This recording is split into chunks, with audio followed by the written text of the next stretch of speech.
Hi there. Well, I just thought I recorded a video and apparently it hadn't. What I was talking to you today about was this Cling Blossom stamp from Bodacious, from Cling Blossom Beauty stamp from Stampendous. I got this a while back, and when they were first coming out, she was showing all sorts of gorgeous hairdos on it and so on and so forth. This is the basic stamp right here. Basic stamps. We have the actual flower and the lady, and what's great is it comes with a mask. Now, of course, that's clear, so you aren't going to see that. But try up here in this corner. That's what the mask looks like. Well, people kept on asking her for stencils for the hair, and so what she did was, Fran from Stampendous did was download or put up some PDF files with different hairdos. There's this one, which I just cut out and you didn't see. And this one, which is like a bob haircut.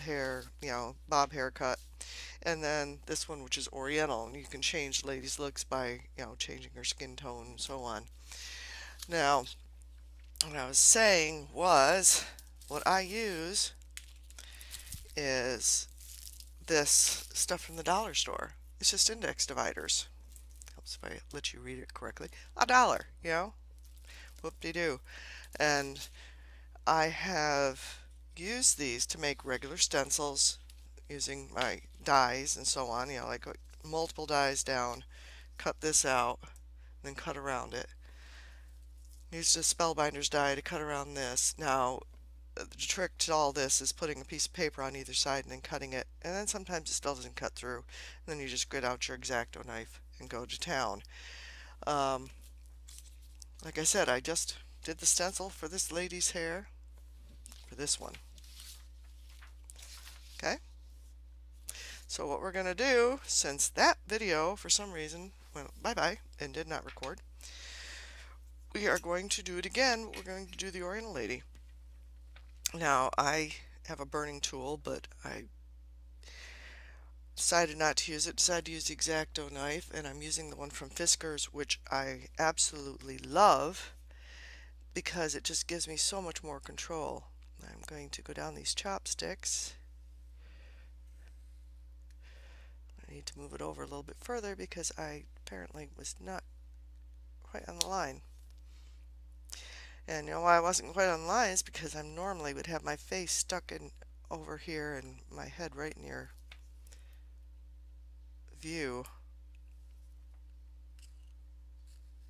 Aha, there we go. And let's cut this in again.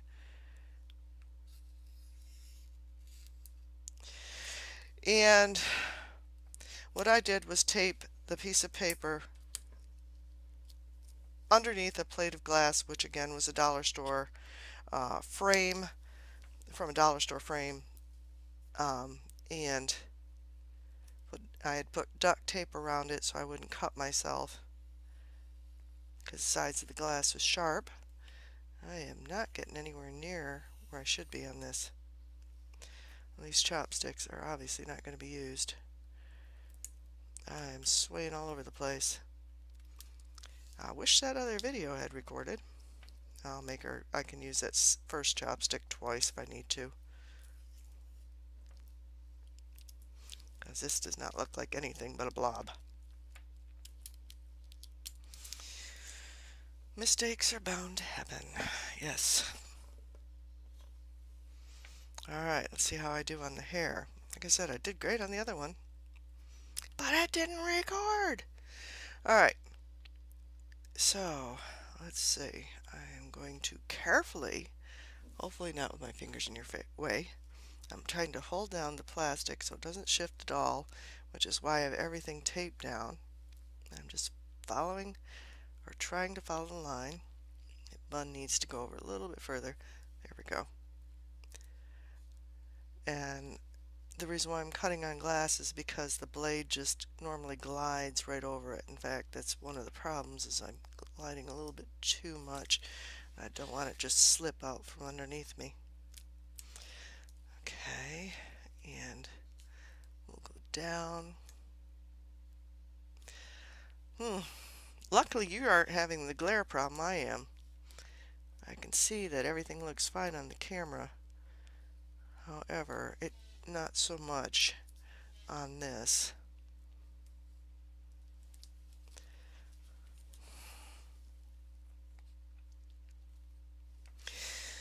I hope you all had a great Thanksgiving. See, I had all the right banter on the first time through, and I've lost it all now. Okay. Alright. And of course there's going to be some little parts that'll stick. Again.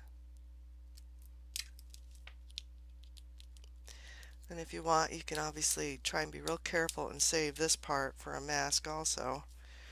And normally, when I carve stamps and such, I'm moving the material around towards me.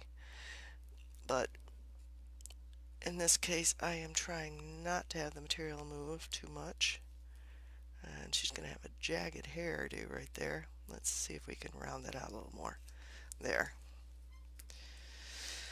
Alright, and here, let's see if I can do this without messing up stuff for you. Yeah, this is a really awkward position. Like I said, I normally move the material. What I will do, probably, well, okay. That little corner and this part doesn't want to come out. Let me go back over here. That part's out. Now how about this?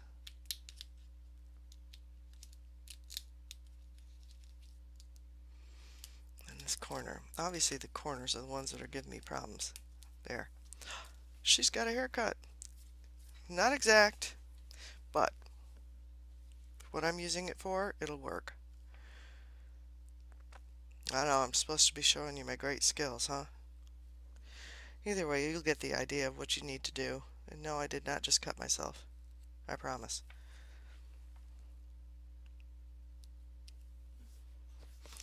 Let's just hope this thing records now. I'm doing a little better on this one. There we go. Did I get that part? Nope. Did not cut that yet.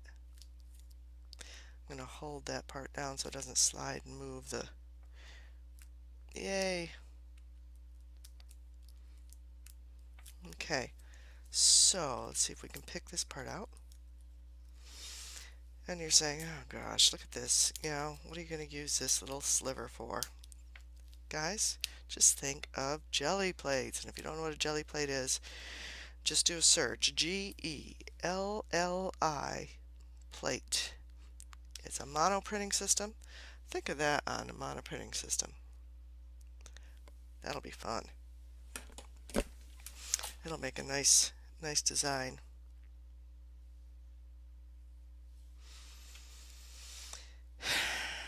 And you use acrylic paints and so on it. The other one was a lot faster. It was a lot simpler. Okay, and around here.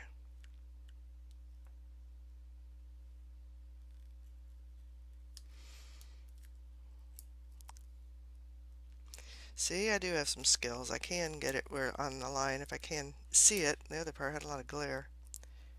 Alright, come on. Just a few little nigglies sticking.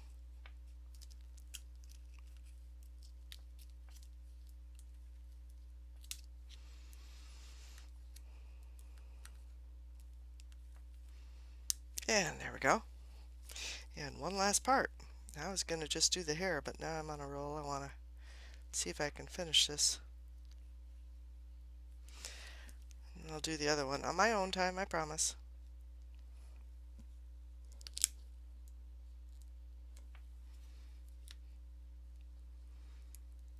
Go on down, on over.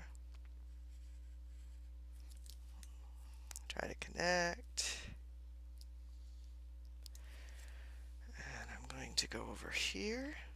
Let me keep going and swishing, so maybe this will record. I didn't think that other one was hardly long at all. I must have hit another button or something when I was trying to keep the other part active. Yeah, I'll just have to use that one for the chopstick.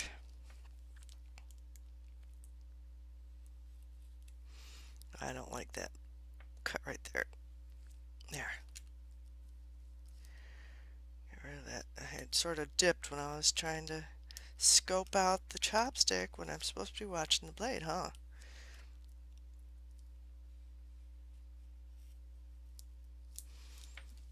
And back around here, which for some reason I thought I had already cut. Let's see. Okay, corners as always. There's a corner, there's a corner. This one is going to be a little bit more stubborn. Come on. Well, you little bugger. There. And then another corner. So the moral of the story is, A, pay attention to what you're doing, and B, be extra careful with the corners, as they like to stick. Okay, and down to two last corners. There's one, and there's two. Da da da da! I have a stencil. I want to thank the owner of Stampendous for providing these PDFs. Even though I maimed a little bit here, I think it'll work out great. And thank you all for watching. And if you like the video with all my mumbling and wandering all over the place, please give it a thumbs up and subscribe. Have a great day.